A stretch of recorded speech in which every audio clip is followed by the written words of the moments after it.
kelahiran dan 40 tahun sebelum kenabian. Jadi kelahiran Nabi Muhammad SAW itu dilahirkan di tengah kabilah besar Bani Hashim di kota Mekah pada hari Senin.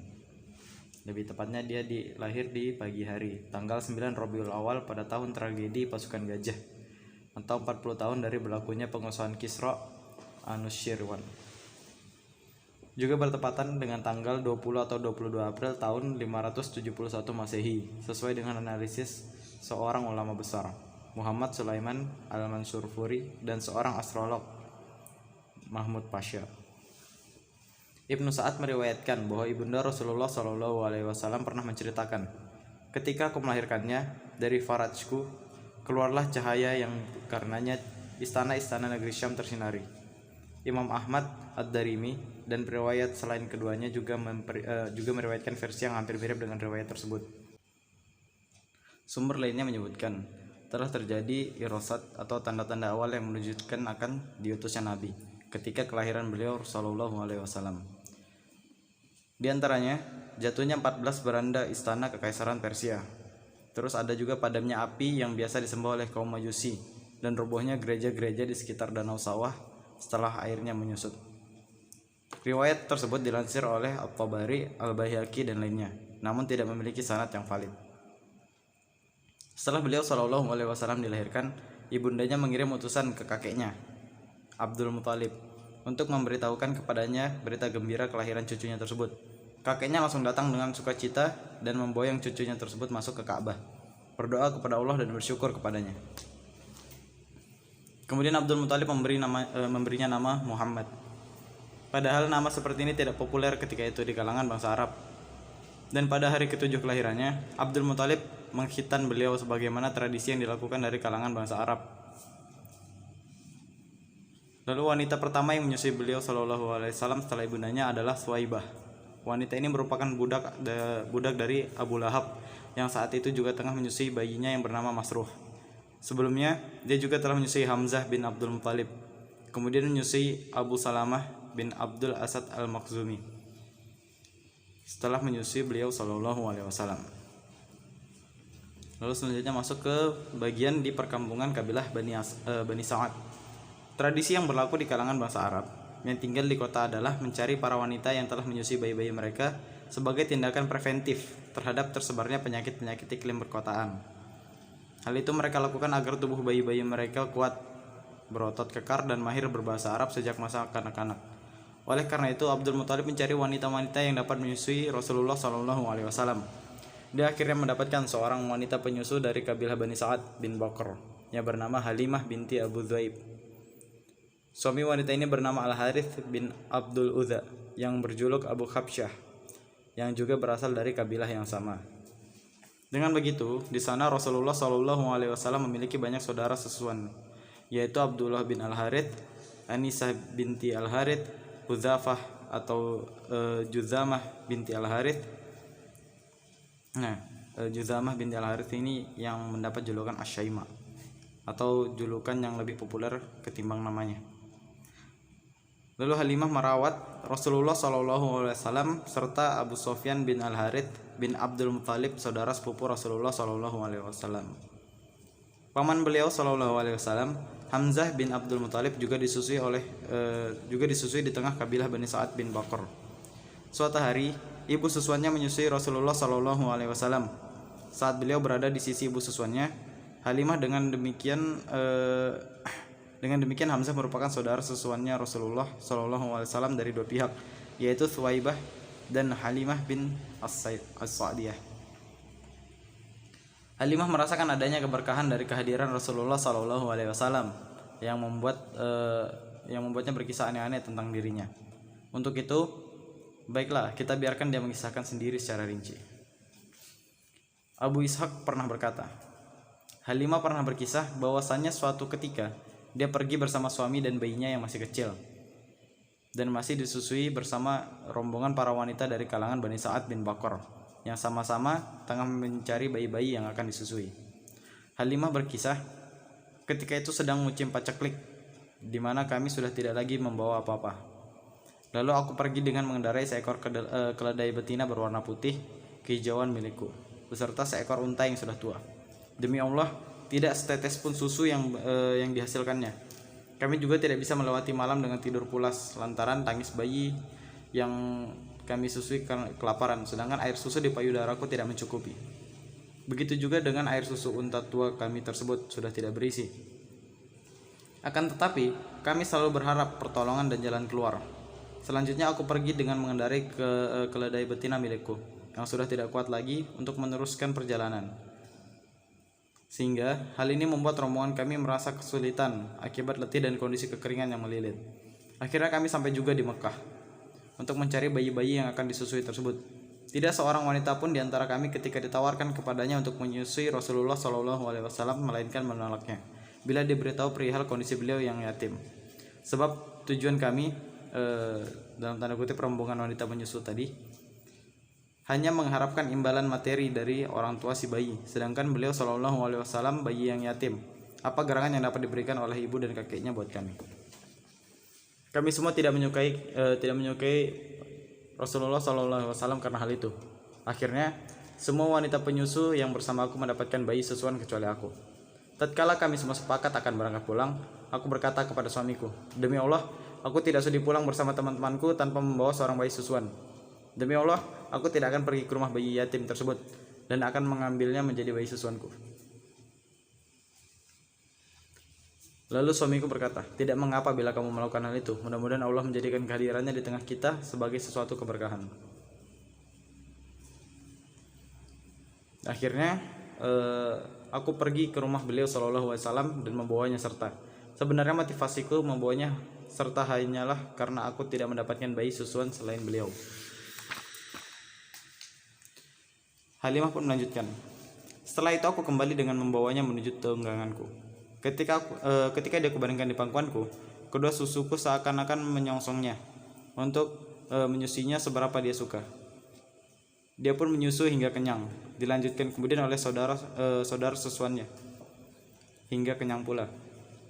Kemudian keduanya tertidur dengan lelap, padahal sebelumnya kami tak bisa memacingkan mata untuk tidur karena tangis bayi kami tersebut.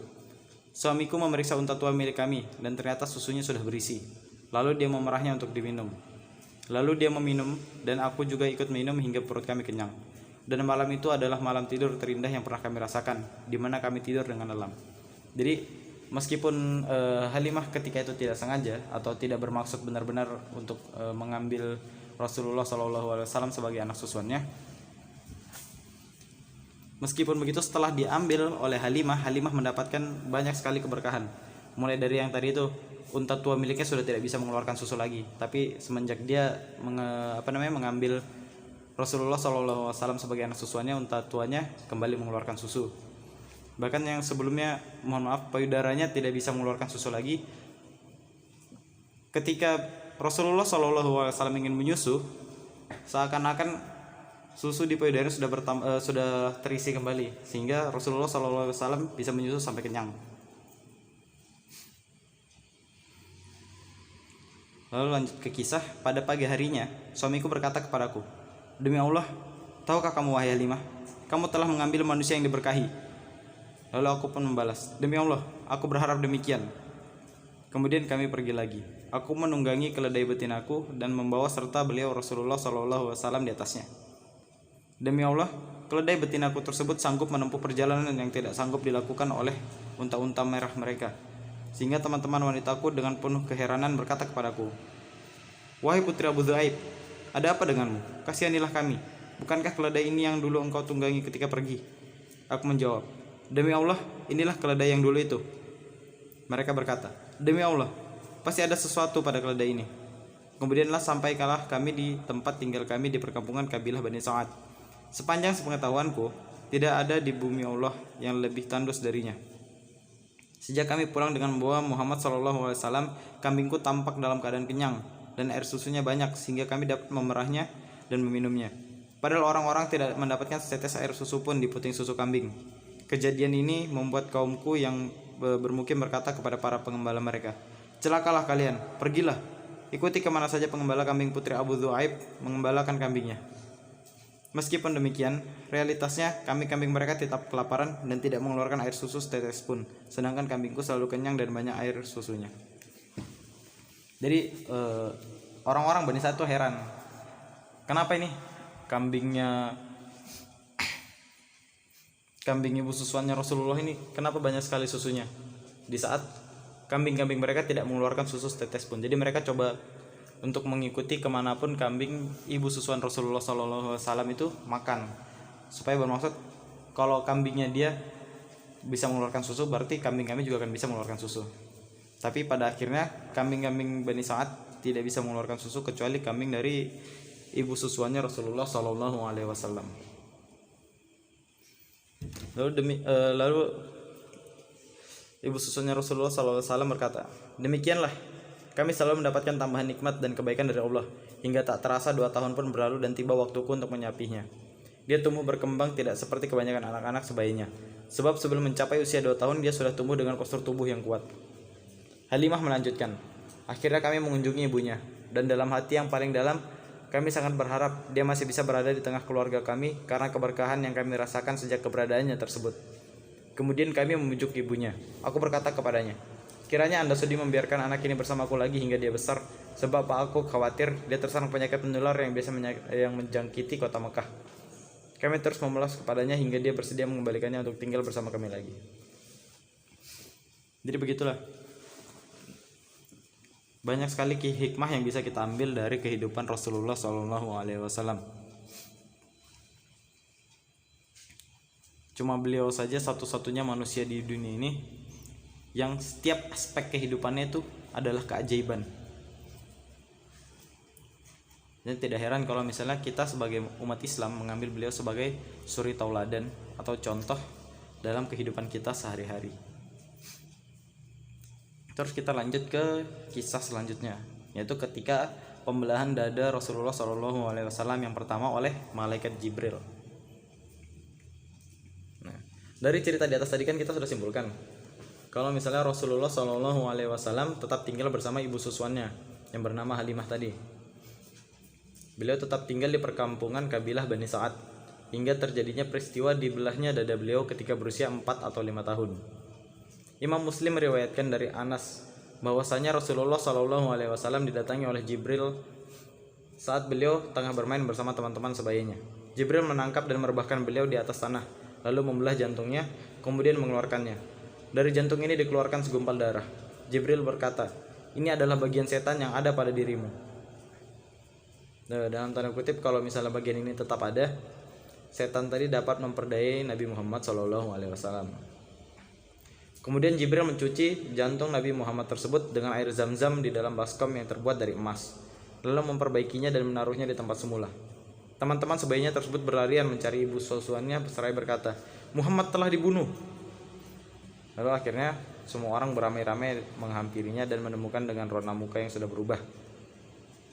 Anas sebagai periwayat hadis berkata, sungguh aku telah melihat bekas jahitan itu di dada beliau SAW.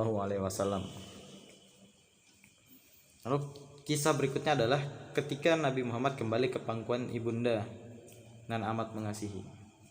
Nah, setelah peristiwa pembelahan dada tadi, Halimah merasa khawatir atas diri beliau sehingga dikembalikan kepada ibunda beliau.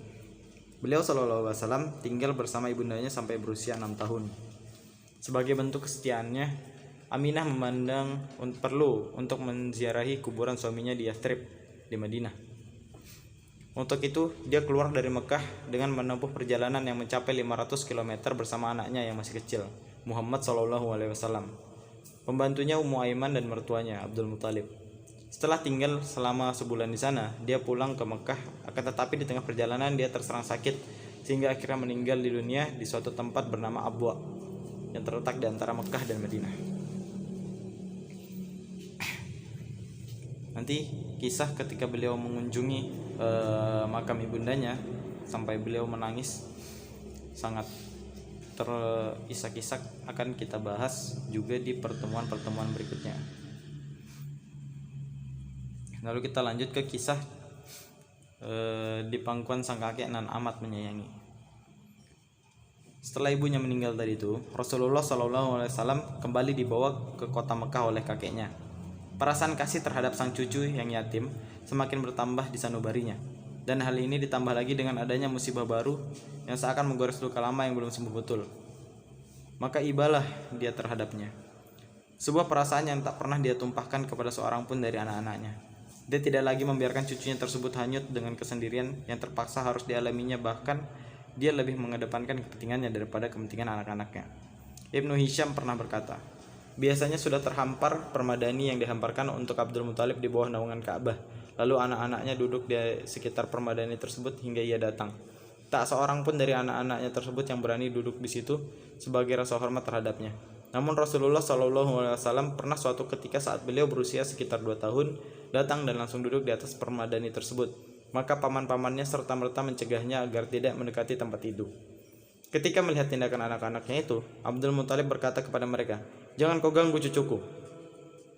Demi Allah, sesungguhnya dia nanti akan menjadi orang yang sangat besar." Jadi di sini Abdul Muthalib sangat marah kepada anak-anaknya karena mencoba mengganggu, meskipun niatnya bukan mengganggu ya, untuk mencegah Rasulullah SAW duduk di permadani itu. Jadi Abdul Muthalib sampai berkata, "Demi Allah, sesungguhnya dia nanti akan menjadi orang yang sangat besar." Lalu akhirnya Abdul Muthalib pun duduk bersama beliau di permadani tersebut sembari mengusap-usap punggungnya dengan tangannya.